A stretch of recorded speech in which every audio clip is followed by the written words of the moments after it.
Welcome to La Gazette, your source for fashion, beauty, and Parisian lifestyle on YouTube. Today, we'll take you to the Chanel Spring-Summer 2022 show, which, funny enough, took place on a rainy day. Okay, we're inside Chanel. It's so rainy. We have to pass the security check.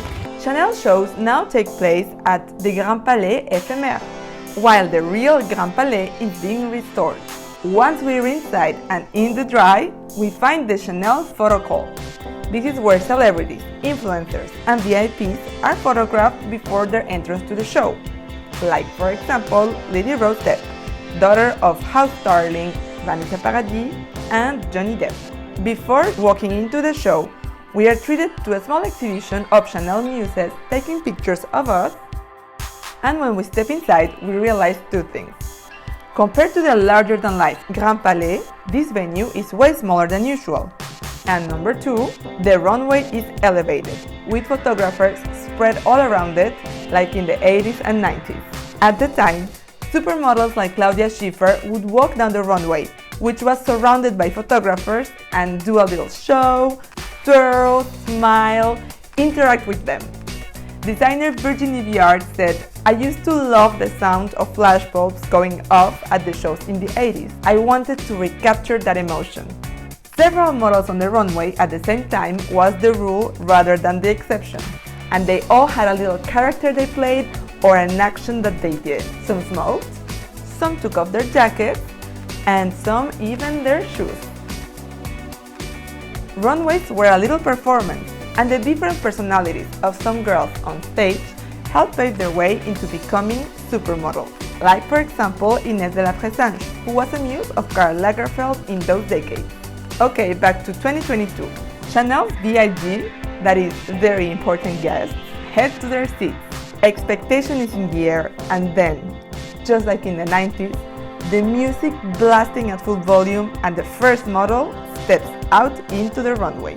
The song was Aline by Christophe, and model Viviane Rohner stepped out wearing a knit top under a very 80s inspired white leotard. The look was accessorized with plenty of chains and a logo bag, suspiciously familiar to the one we saw Claudia Schiffer throw into the crowd in 1995. For copyright reasons, we can't play the song, but if you haven't heard Aline, you should play it soon because it's really a whole mood. Next, behind Vivienne, Anna Urs walks out looking like a modern-day Brigitte Bardot. And like back in the day, several models step out into the runway at the same time. One by one, they walk down the runway and they pose for the photographers on the end. That, in this case, happened to be none other than the dynamic duo Inés and Binut. The girls twirl, flirt, and smile. It was clear to see that this kind of acting is something models today are not really used to doing, but they seem to be having fun trying it. The setup was not the only 90s on the runway, because, you guessed it, the collection was heavily inspired by this decade. Coats of the Maison, popularized by Karl Lagerfeld, made an appearance. Multiple chains, bags in the shape of Chanel No. 5, and reinterpretations of the logo were all there. The collection felt young and cheerful. Lengths were short, heels were low, and everything seemed easy, wearable, and even the sexiest look kept an aura of youthful naivete. Besides the classic black and white, the palette included pink, lilac, and yellow, especially on tweed and sandals.